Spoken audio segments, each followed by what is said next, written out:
Hey everyone, how's it going? Forrest here, again with another installment of my complete analysis of all of J.S. Bach's chorale harmonizations. Today we're looking at Ach, lieben Christen, seid getrost, which translates to, Ah, dear Christians, be comforted.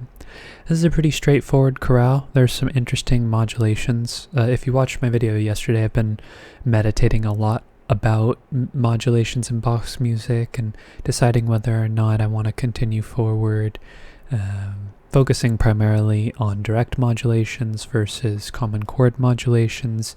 I think ultimately what matters is sort of the feel. Like if I feel the phrases are flowing together or are part of a larger idea, if a common chord modulation can be attributed, that's what I will do. That's how I will analyze the piece.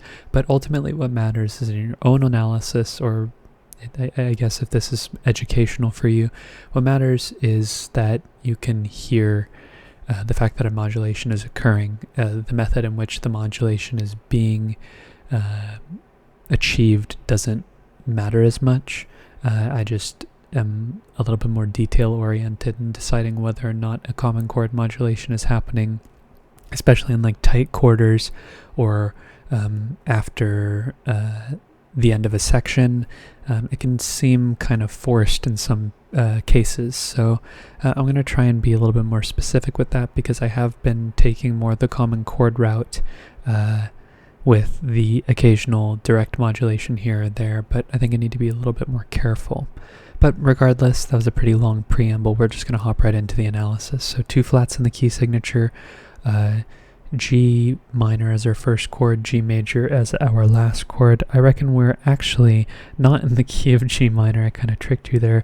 I think we're in the key of B flat, because our first chord, our first cadence is a perfect authentic cadence in the key of B flat. We're just starting on a 6th chord, G minor, G, D, G, and B flat.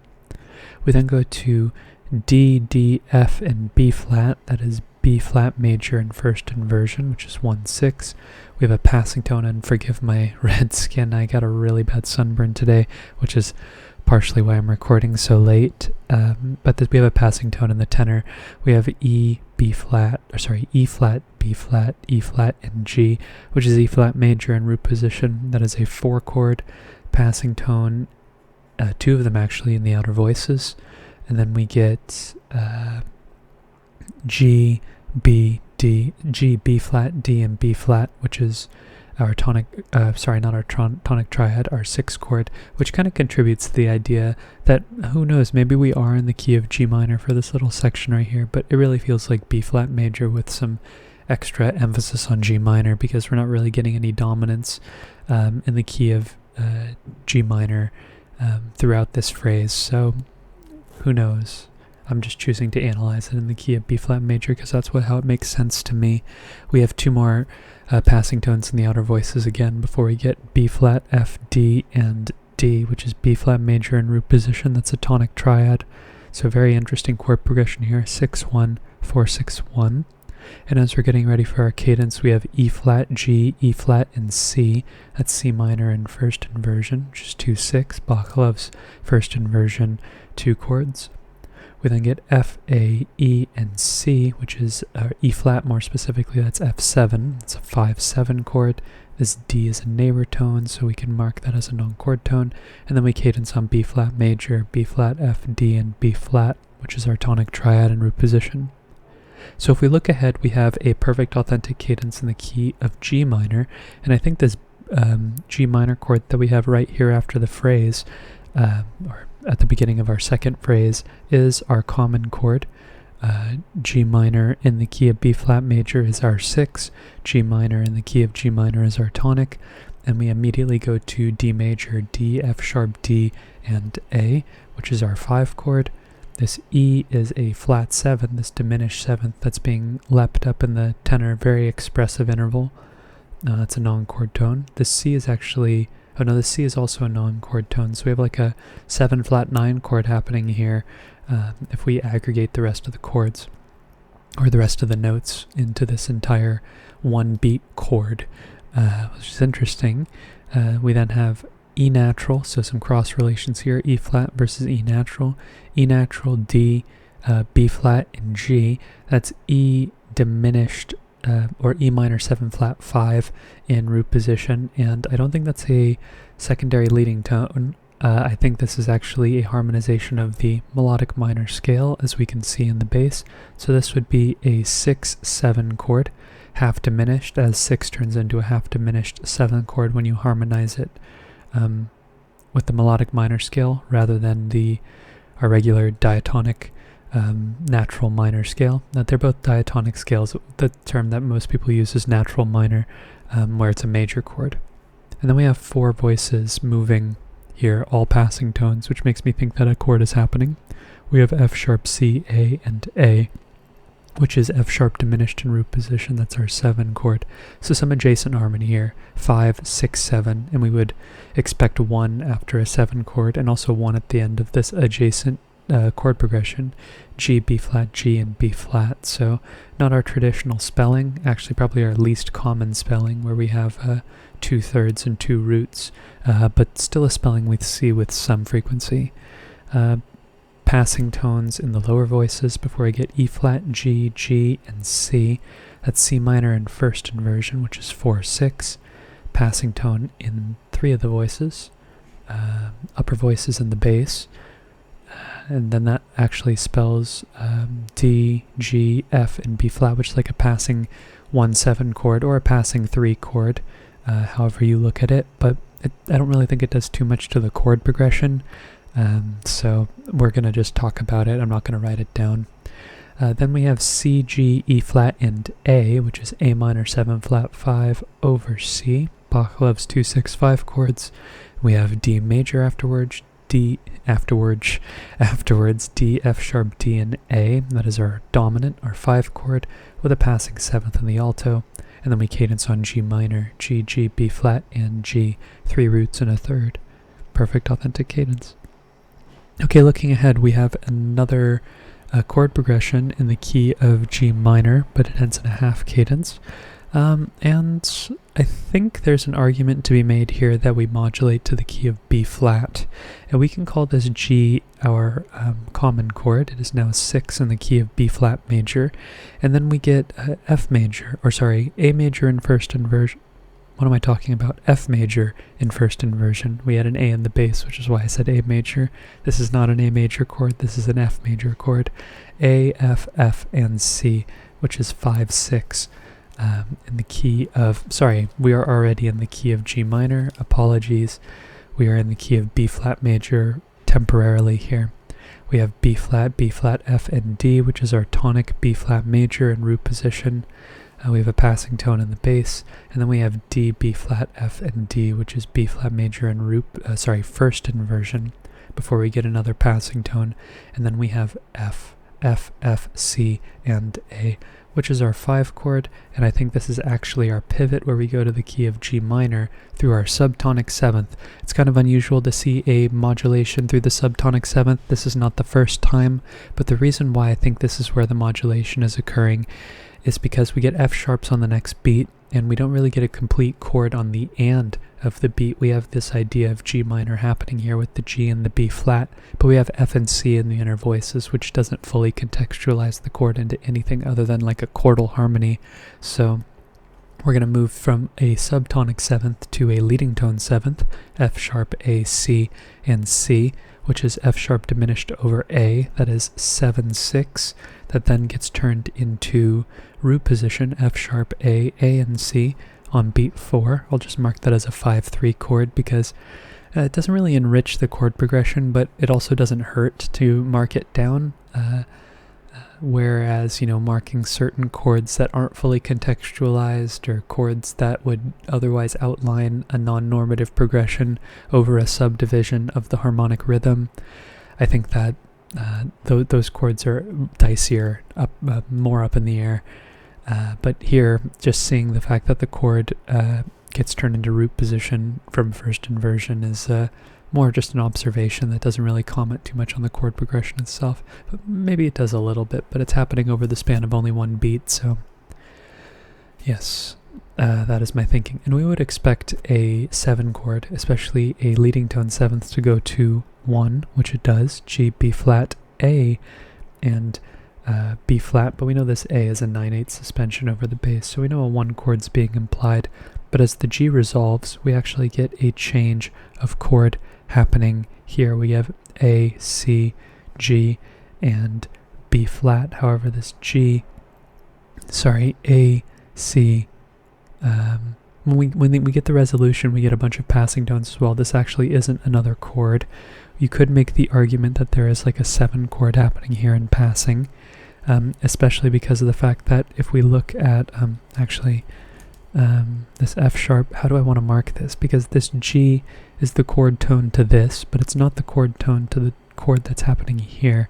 We have like a passing 7 chord that's happening here, but it's honestly too hard to mark. We're just going to talk about it in passing.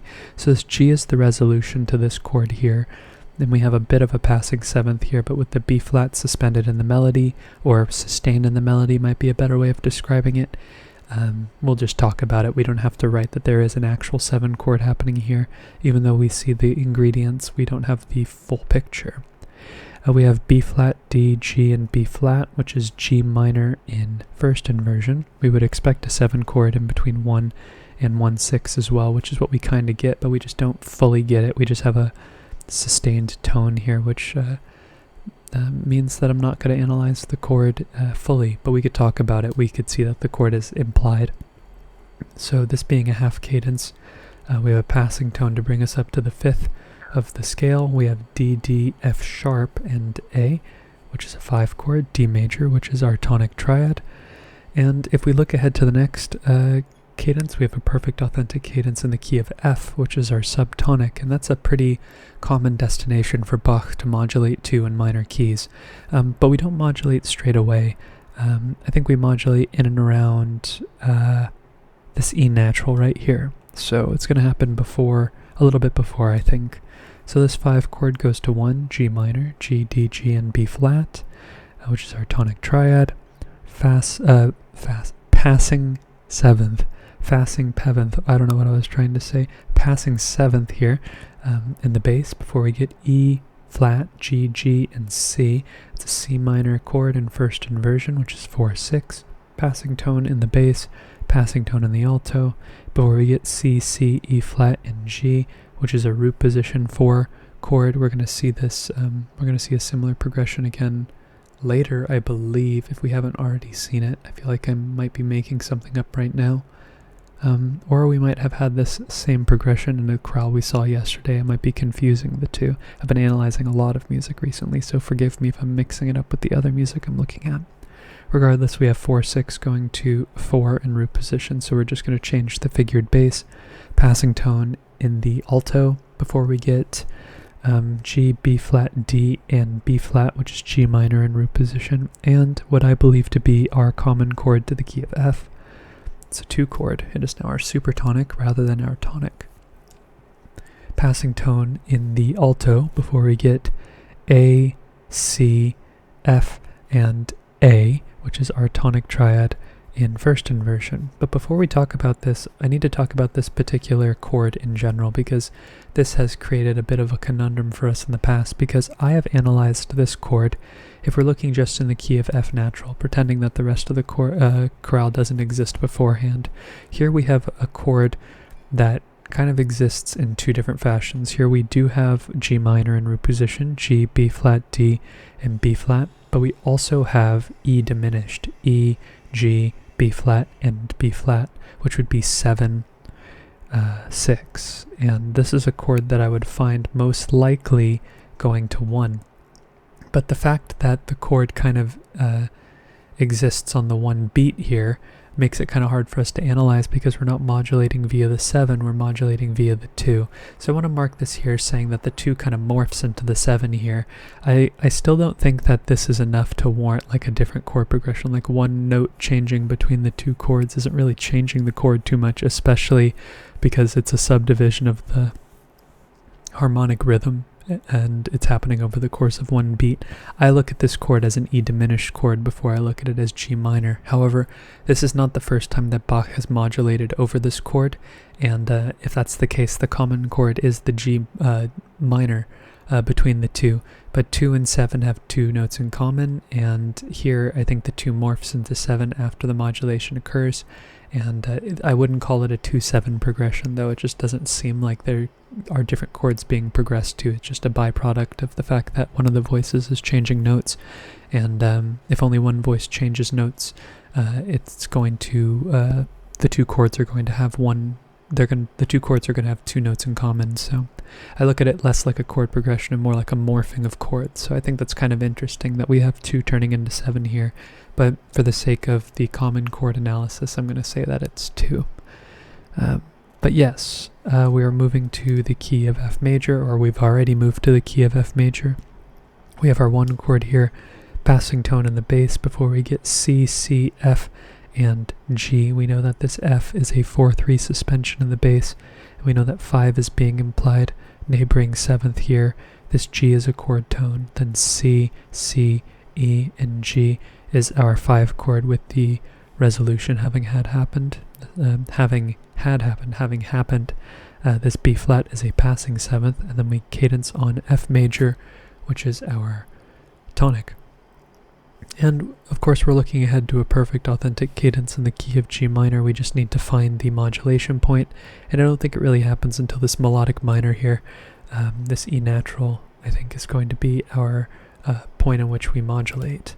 But we have E natural going to F here, which would imply modality in the key of G minor. It would be like a G Dorian sound, so I don't think it's modulating just yet. It's not impossible, but it's I don't think the most probable.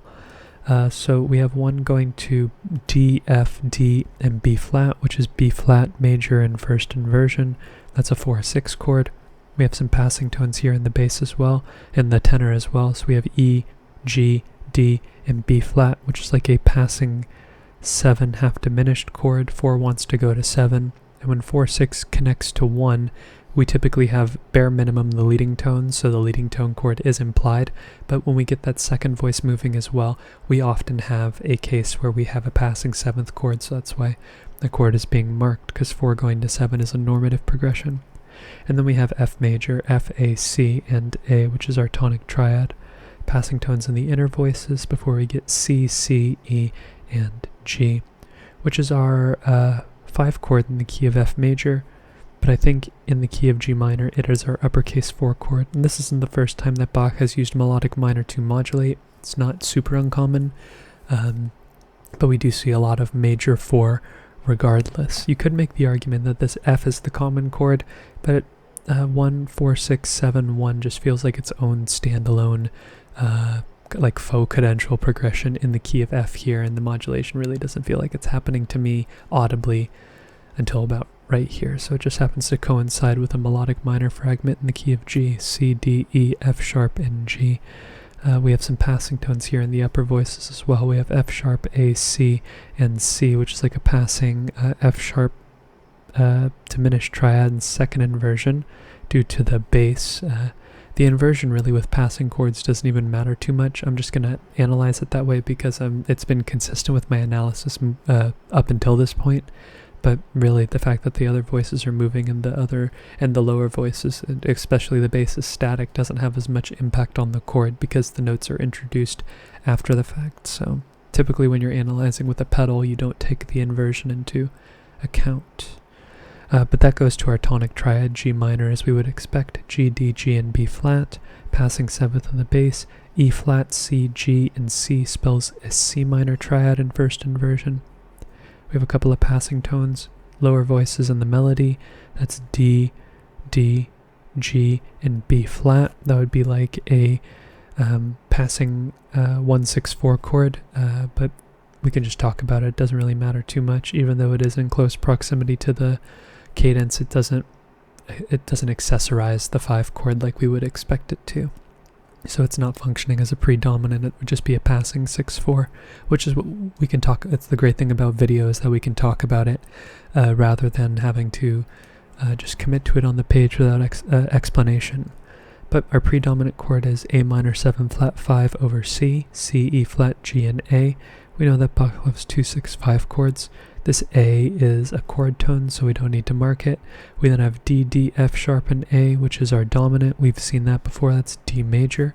Passing 7th in the tenor before we get not G minor, but G major. G, B natural, D, and G, which is our tonic triad in root position. That's major. Bach often ends his minor chorales with the tonic major triad, and I imagine that Picardy third is used to end the chorale on an uplifting note because the chorale is often the last movement of the cantata, if not always the last movement of the cantata.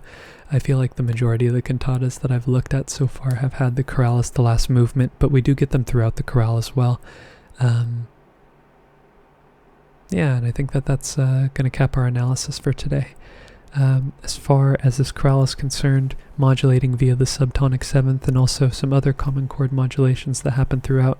This one's particularly interesting because it goes against my former analysis where we see that 7 chord overriding the 2 chord, but the fact that the 2 chord is our common chord between the 2 keys is forcing us to analyze the progression in a way that challenges my previous analyses, but I stick to my I'm going to stand my ground and say that my analyses beforehand are definitely plausible.